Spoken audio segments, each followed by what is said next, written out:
யாரும் ஊரே யாவரும் கேலி தீடும் நன்றும் பிறர் தரவாரா. இயற்றமிழ் மாணவர்கள் அனைவருக்கும் முத்துக்குமாரின் அன்பான இரவு வணக்கம்.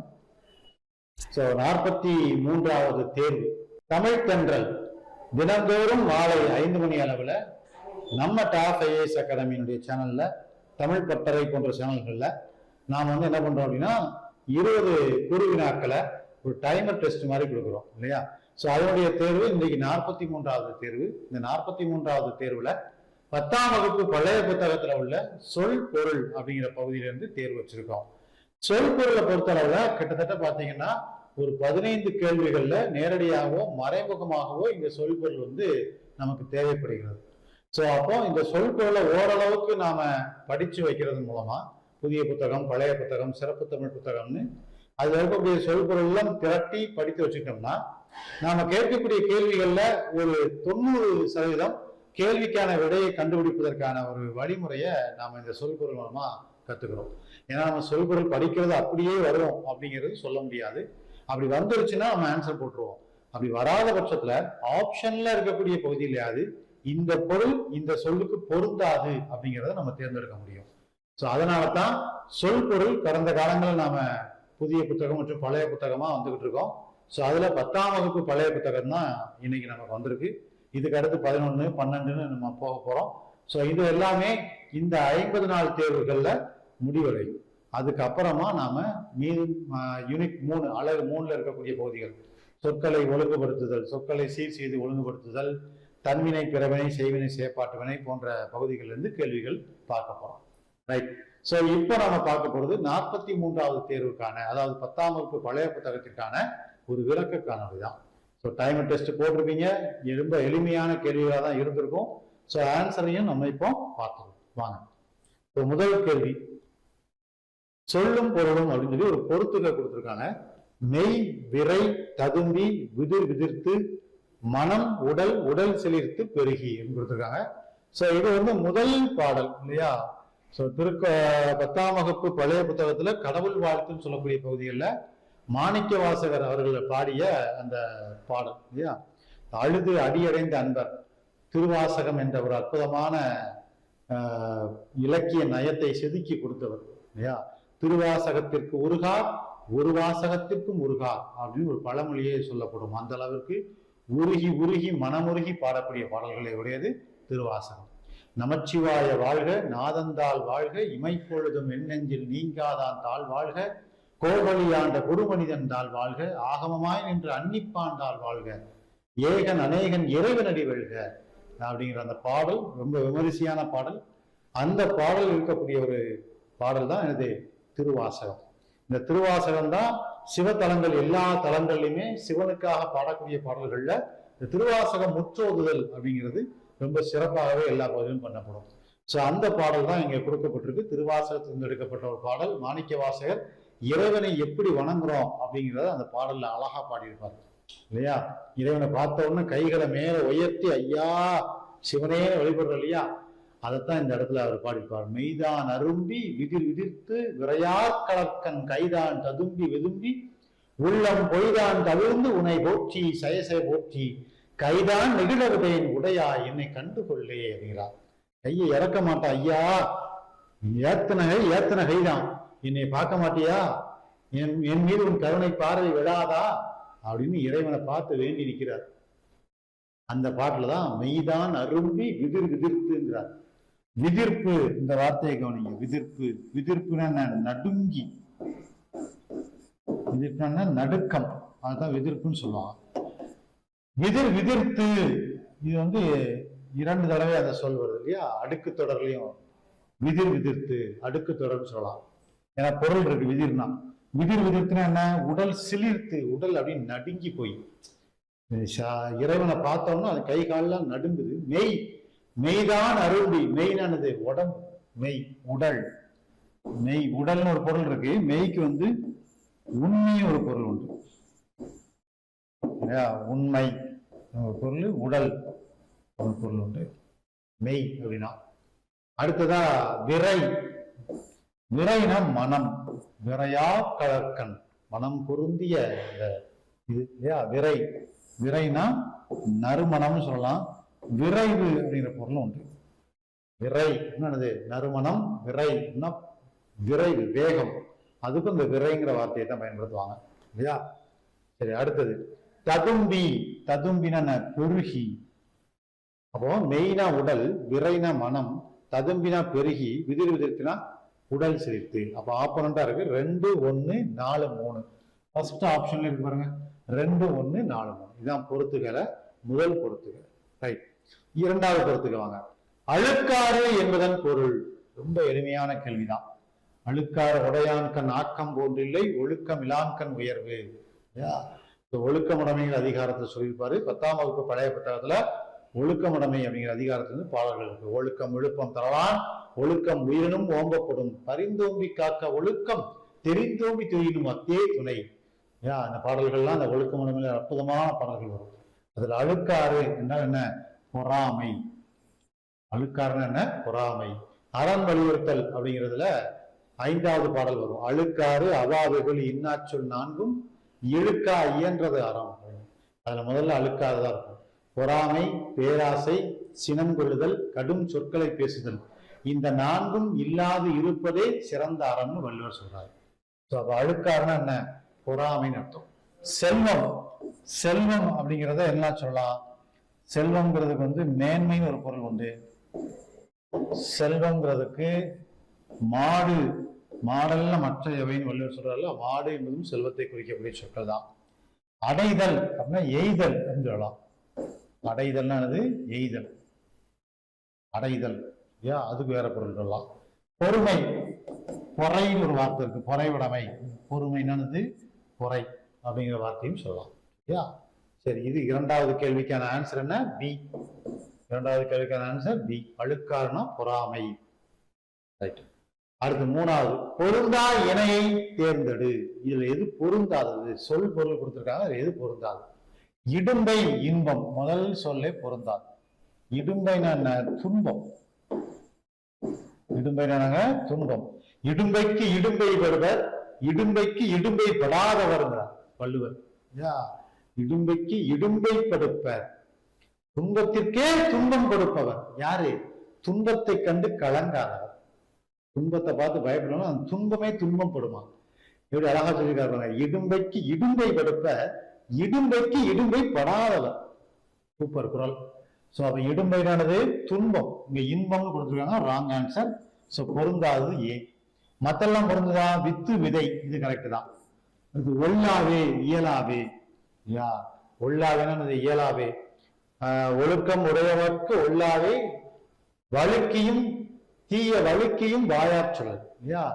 ஒழுக்கமுடையவர்கள் இயல்பாகவே தீய சொற்களை வழுக்கியும்னா தவறி கூட சொல்ல மாட்டாங்க அப்படின்னு சொல்லிப்பாரு. அது இயலாகவே அர்த்தம்.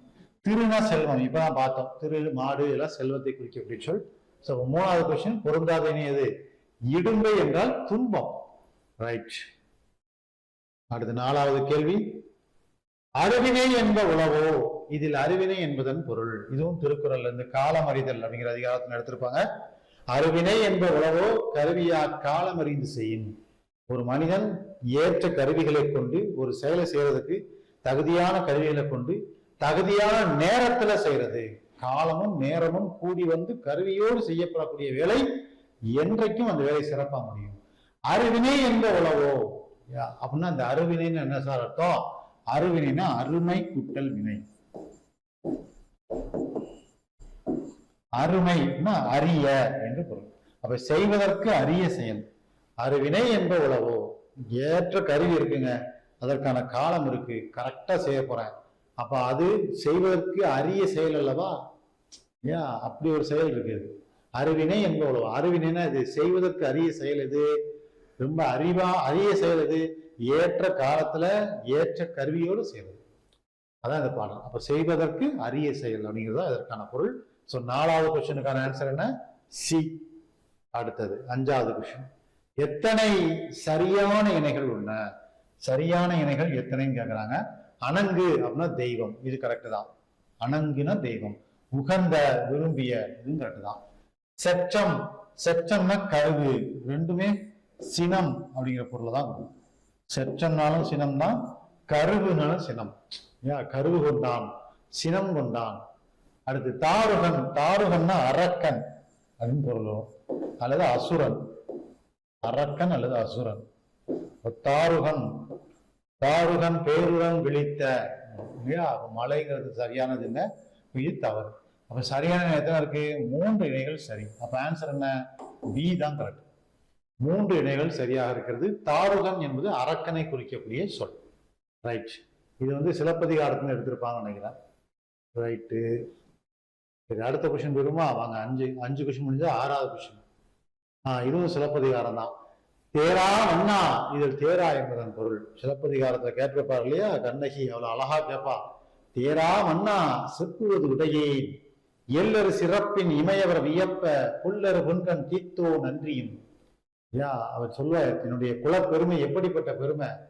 ஒரு புறாவின் துன்பத்தை கண்டு மனம் பொறுக்காத என் மன்னன், என் சோழ மன்னன் தன் சதையை அறுத்து கொடுத்தான் ஐயா. அப்படிப்பட்ட குலத்தில் பிறந்தவள் நான். தன்னுடைய மகன் நீதி தவறிவிட்டான் என்றவுடன் ஒரு பசுவின் நீதிக்காக தன் மகனையே தேர்காலுக்கு கொடுத்தான் ஐயா. நேர்மையான நீதியை வழங்கினானே, அந்த சோழர் குலத்தில் பிறந்தவள் நான். சோழர் குலத்தில் பிறந்தவள், நீதியை நேர்மையாக கொடுத்தவன் குலம். பாண்டிய மன்னா, நீ ஆராயாமல் நீதி வழங்கிய மன்னன். அதான் சொல்ல, தேரா மன்னா. தேரா என்றால் ஆராயாத. பொருள் ஆராயாத. தேர்தல் அப்படின்னா என்னது? தேர்தல்னா ஆராய்தல், ஆராய்தல் அல்லது தேர்ந்தெடுத்தல் பொருள். தேர்ந்தெடுத்தல் அல்லது ஆராய்தல். சரியா? தேரா அதுக்கு எதிர்ச்சொல் அதுதான். ஆராயாத, ஆராயாமல் செய்யக்கூடிய விஷயம் தேரா. ரைட். 6வது கொஸ்டினுக்கு பி ஆன்சர். 7வது கொஸ்டின். சரியற்ற இணை எது? தாவிப்போம், நிலைநிறுத்துவோம், சுவடி நாள், தகத்தகாய, ஒளி குறைந்த, எளிமை, வறுமை. இந்த பாடல் எதுன்னா பாரதிதாசனுடைய பாடல். பாவேந்தர் பாரதிதாசன் பழைய புத்தகத்துல பாடியிருப்பாரு. எளிமையினால் ஒரு தமிழன் படிப்பில்லை என்றால் இங்குள்ள எல்லோரும் ஞானிடமும் வேண்டும்னு படிச்சிருப்பாரு இல்லையா? சோ அந்த பாடல், அதாவது எளிய தமிழில் நூல்கள் பல இயற்றிட வேண்டும், இலக்கண நூல்கள் புதிதாக இயற்றவும் வேண்டும், வெளி உலகில் சிந்தனையில் விளைந்துள்ள எவற்றிற்கும் சுவடியெல்லாம் செய்து செந்தமிழை செழுந்தமிழாய் செய்வதும் வேண்டும். எளிமையினால் ஒரு தமிழன் படிப்பில்லை என்றால் இங்குள்ள அனைவரும் நானிட வேண்டும்னார். உலகின் அடங்களுக்கு துறைதோறும் நூல்கள் ஒருத்தர் தயை இல்லாமல் செந்தமிழ் ஒருத்தர் தயை இல்லாமல் இயற்றிடவும் வேண்டும் பாடியிருப்பார் இல்லையா அந்த பாடல்ல. சோ அந்த பாட்டுல தான் தகத்தகாய தமிழை தாவிப்போம் வாரியிருப்பார். ஒளி குறையாத தமிழ், தகத்தகாய ஒளி மிகுந்த தமிழ். தகத்தகாயனா ஒளி குறைந்தன்னு கொடுத்துருக்காங்க, இது தப்பு. ஆனா சுவடினா நூல் கொடுக்கணும், நாள்னு கொடுத்துட்டாங்க. அந்த நூனு போடக்கூடியது கரெக்ஷன் நடந்திருக்கு. அப்ப இதுவும் தப்பாக இருக்கு. ஸோ நீங்க ஆன்சர் பி குறிச்சாலும் சி குறிச்சாலும் கரெக்ட் தான். ரைட்டா? ரெண்டுமே கரெக்ட் தான். ஆனா சுவடினா நூல்னு இருக்கணும். தகத்தகாய ஆக்சுவலா இதுக்கு ஆன்சர் என்ன? தகத்தகாய அப்படின்னா ஒளி மிகுந்த, ஒளி குறைந்த தப்பு. ஆனா இந்த இடத்துல நூல் இல்லாதல பியும் ஆன்சரா இருக்கு. ஸோ இது ஒரு பிரிண்டிங் மிஸ்டேக். அதனால பி அண்ட் சி ரெண்டுமே ஆன்சர் கரெக்ட் தான் நீங்க போட்டிருந்தீங்கன்னா. ஓகேவா? தாவிப்போம்னா நிலைநிறுத்துவோம் கரெக்ட் தான். சரி, அடுத்தது 8வது கொஸ்டின் வாங்க. அரி என்னும் சொல்லின் பொருள் என்ன? அரி இந்த வார்த்தை இல்லையா? அரி அரி ரகர ரகர வேற்றுமை. இதை பார்த்துக்கோங்க, இந்த ரெண்டும் இருக்கு. இந்த அரினா நெற்கதிர், ஏதான் ஆன்சர். இந்த அரினானது நெற்கதிர். அரிங்கிறதுக்கு நெற்கதிர் மட்டும் இல்ல, திருமால் அரி. திருமால் மட்டும் இல்ல, சிவனுக்கும் இந்த அரிங்கிற பேரை பயன்படுத்துவாங்க. யமனுக்கும் இதேதான், இந்திரனுக்கும் இதேதான். சரியா? அரினா திருமாலை குறிக்கும், சிவனை குறிக்கும், யமனை குறிக்கும், இந்திரனை குறிக்கும். அது மட்டும் இல்ல, கூர்மை அதுக்கும் அரி, மென்மை அதுக்கும் அரி. கூர்மை மென்மை அதுக்கு. காய்கறி அரி, காய்கறி அறிதல், வெட்டுதல் அப்படிங்கிற பொருள். இது அறிவு, அறிதல், இந்த மாதிரி பொருள். அறிந்து கொள்ளுதல், அறிவு, இந்த மாதிரி பொருளை கொடுக்கும். சரிங்களா? சோ இதான் அரி அரிக்குள்ள வேறுபாடுகள். ஸோ 8வது கொஸ்டினுக்கான ஆன்சர் ஏ நெற்கதிர் அப்படிங்கிறதா கரெக்ட். ரைட். அடுத்தது 9வது கொஸ்டின். பொருந்தா இணையை தேர்க. பொருந்தா இணை கேட்குறாங்க. அம்பினா படகு. ஸோ இது வந்து கம்பராமாயணத்தில் வரும். 1000 அம்பிக்கு தலைவன் அப்படின்னு சொல்லி சொல்லுவாங்க குகனை. அம்பினா படகு. திரள்னா திரட்சி, அது கரெக்டு தான். திரள், திரள் கூட்டல் சி தான் திரட்சி. திரள் கூட்டல் சி. சிங்கிறது தொழிற்பெயர், தொழிற்பெயர் விகுதி. அப்போ நிலைமொழியில் ஈற்றெழுத்தல் அகரம், வறுமொழி எழுத்த வல்லினம் இருந்தா இல்லு இட்டா மாறும். அதனாலதான் அது திரட்சின்னு போட்டிருக்காங்க. சரிங்களா? வேற ஒண்ணும் கிடையாது. தொழிற்பெயர் விகுதி சேர்ந்திருக்கு. அப்ப திரள்ங்கிறது இதுக்கான வேறு சொல். திரள் திரட்சி கரெக்டு தான்.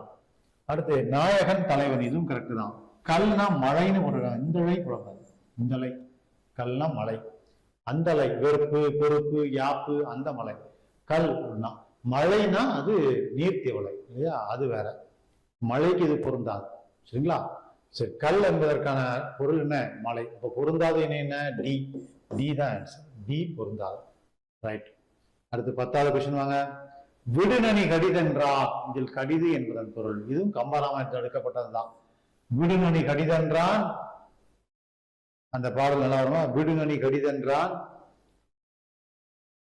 விடுநனி கடிதென்றான், மெய் உயிர் அணையானும், முடிகின நெடுநாவாய், முறி திரை நெடுநீர்வாய், கடியது மட அண்ணில், கடியது மட அண்ண, கடியதில் மட அண்ண செலச் சென்றார் அப்படின்னு அந்த பாட்டு சூப்பரா இருக்கும். பழைய பாட்டு ஞாபகம் இல்லை இப்போ.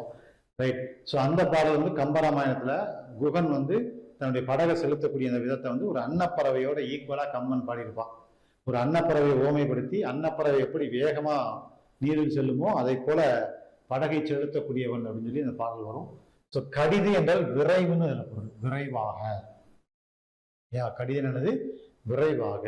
விடு நனி கடிதென்றான், வேகமாக செல்லுன்னு சொன்ன உடனே போயிட்டான். மெய் உயிர் அணையானம், உடல் சொல்லி உடம்பு, உயிர் சொன்ன உடனே உடம்பு எப்படி செயல்படுமோ அதை மாதிரி விரைவாக செயல்பட்டான். 10வது ஆன்சர் என்ன? டி. ரைட். அடுத்தது 11வது விஷயம். அமலன் என்பதன் பொருள். அமலன் என்றால் குற்றமற்றவன் அப்படின்னு பொருள். அமலன் என்றால் என்ன? குற்றமற்றவன். இதுவும் கம்பராமாயணத்திலிருந்து எடுத்திருக்காங்க. அமலன், ராமன் தான் அமலன் சொல்லுவாங்க. குற்றமற்றவன் என்பதன் பொருள். ஸோ 11க்கு சி ஆன்சர். ரொம்ப எளிமையானதுதான். அடுத்தது 12. பொறுத்துக. இடர் நாவாய் இறை எந்து கொடுத்துருக்காங்க. நிலவு துன்பம் படகு தலைவன் கொடுத்துருக்காங்க. நாவாய்னா படகு, நல்லா தெரிஞ்சதுதான். இடர்னா துன்பம். மேல இன்மை இடும்பை பார்த்தோம் இல்லையா? இடும்பை, இடர் இதெல்லாம் துன்பத்திற்கு வழங்கக்கூடிய வேறு பேர்கள். ரைட்டா? இது இறைனா தலைவன், இந்துனா நிலவு. நிலவுக்கு வந்து திங்கள்னு ஒரு பேர் இருக்கு, சந்திரன் ஒரு பேர் இருக்கு, மதின்னு ஒரு பேர் இருக்கு. வேற என்ன பேர் இருக்கலாம்? திங்கள், சந்திரன், மதி. உடுபதின்னு ஒரு பேர் உண்டு. கம்பராமாயணத்திலே வரும் உடுபதி. உடுபதினா சந்திரனை குறிக்கும். திங்கள், சந்திரன், மதி, உடுபதி இதெல்லாம் நிலவை குறிக்கக்கூடிய வேறு பேர்கள். படகை பொறுத்தளவுல நாவாய், நாவாய், களம், கப்பல், மிதவை, அடுத்து புனை, அடுத்து தெப்பம், அடுத்து ஓடம். இதெல்லாம் கப்பலுக்கு வழங்கக்கூடிய வேறு பேர்கள். நாவாய், களம், மிதவை, புனை, தெப்பம், ஓடம் இதெல்லாம் கப்பலுக்கு வழங்கக்கூடிய வேறு பேர்கள். திங்கள், சந்திரன், மதி, உடுபதி இதெல்லாம் நிலவுக்கு வழங்கக்கூடிய வேறு பேர்கள். ஸோ ஆன்சர் என்ன? 2, 3, 4, 1. First option 2, 3, 4, 1. ரைட்டா? ஸோ 12 கொஸ்டின் முடிஞ்சுதா? 13வது கொஸ்டின்.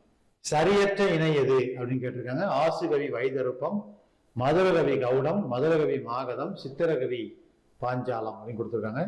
ஸோ இது வந்து பழைய புத்தகத்துல தமிழ் விடுதூர் வரும். அரியாசனம் உனக்கே ஆனால் உனக்கு சரியாரம் உண்டோ தமிழை. ஆசுகவி, மதுரகவி, சித்திரகவி, சித்திரக்கவி, வித்தாரகவி சொல்லுவாங்க, நாற்கவி. 4 வகையான கவிஞர்கள். கவிஞர்கள் இந்த 4 வகையா பிரிப்பாங்க. பாடல். ஆசுகவினா மழை போல பொழியக்கூடியவர்கள். மழை போல பாடமேக புலவரும் சொல்றோம்ல ஆசுகவி. பாடு என்றவுடன் பாடக்கூடியவர்கள். நன்ற சொல்லாளர்கள் மூலமாக பாடக்கூடியவங்க. இது ஆசுகவின்னு சொல்லுவாங்க. ஆசுகவி வைதருப்பம், கரெக்ட் தான். வைதருப்பம், வை என்றவுடன் வைத்து பேசக்கூடியவர்கள். மதுரகவி, மதுரம்னா இனிமை, இனிமையாக பாடக்கூடியவர்கள். மதுரகவி கவுடம், இதுவும் கரெக்ட் தான். அடுத்து மதுரகவி மாகதம்னு கொடுத்துருக்காங்க. வித்தாரகவி தான் இந்த மாகதம்.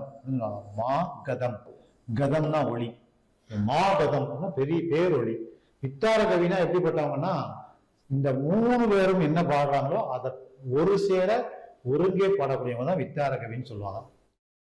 ஆசுகவி, மதுரகவி, சித்திரகவி அப்படிங்கிற 3 திறமையும் ஒரு சேர ஒருத்தருக்கு இருந்தா அவருக்கு வித்தாரகவின்னு பேரு. மதுரகவி. சித்திரகவினா ஓவியங்களை பார்த்தவுடன் கவிதைகள் படிக்கக்கூடியவங்க, இயற்கையை பார்த்தவுடன் கவிதைகள் படிக்கக்கூடியவங்க, அவங்க சித்திரகவின்னு சொல்லுவாங்க. அது பாஞ்சாலம், அதுவும் கரெக்ட் தான். அப்ப பொருந்தாது இதுதான். சி தான் சரியற்ற இணை. 13வது கொஸ்டின். அடுத்து 14வது கொஸ்டின். நாளிகேரம். நாளிகேரம்ங்கிறது தென்னை மரத்தை குறிக்கக்கூடிய பேர். நாளிகேரம் இது தென்னை மரம். பலாப்பழத்துக்கு வருக்கைன்னு ஒரு பேர் உண்டு.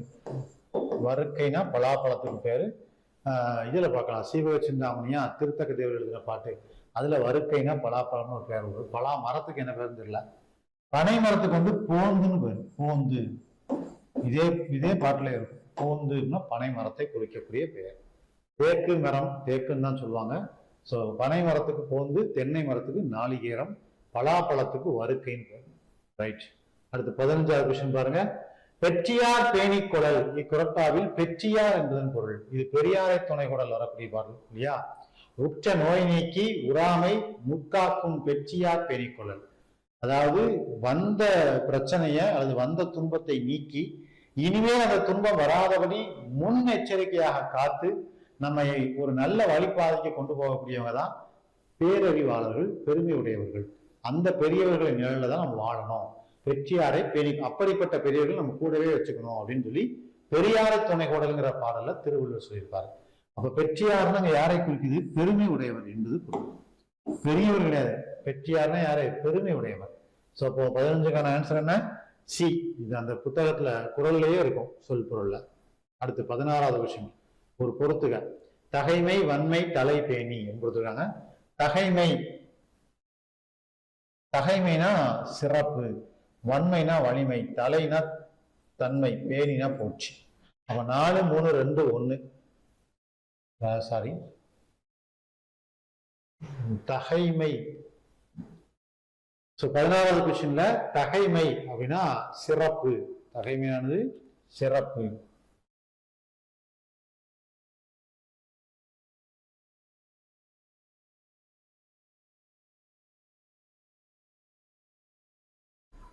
ஓகே.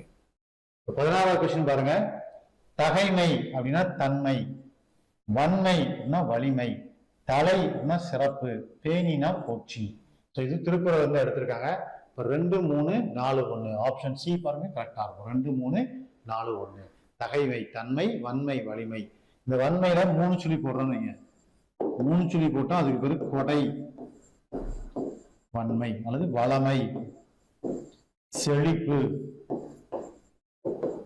இந்த மாதிரி பொருள் வரும். வன்மைனா இன்னையும் போட்டா வலிமைன்னு பொருள். சரியா? சரி, தெரிஞ்சுக்கோங்க. ரைட். அடுத்தது 17வது கொஸ்டின். நடலை என்னும் சொல்லின் பொருளில் பொருந்தாத ஒன்றை தேர்கன்னு கேட்டிருக்காங்க. நடலைங்கிற சொல்லுக்கு பொருந்தாது. நாமார்க்கும் குடியெல்லோம் நமனை அஞ்சோம், நரகத்தில் இடர்படும் நடலை இல்லோம், ஏமாப்போம் பிணியறியோம் பணிவோம் அல்லோம், இன்பமே என்னாலும் துன்பம் இல்லை.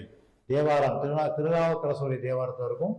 அதுல நடலை என்ற சொல்லில் பொருந்தாதது கேட்கிறாங்க. அதான் முக்கியம். நடலைன்னா அதுல துன்பம் இருக்கும் தேவாரத்துல.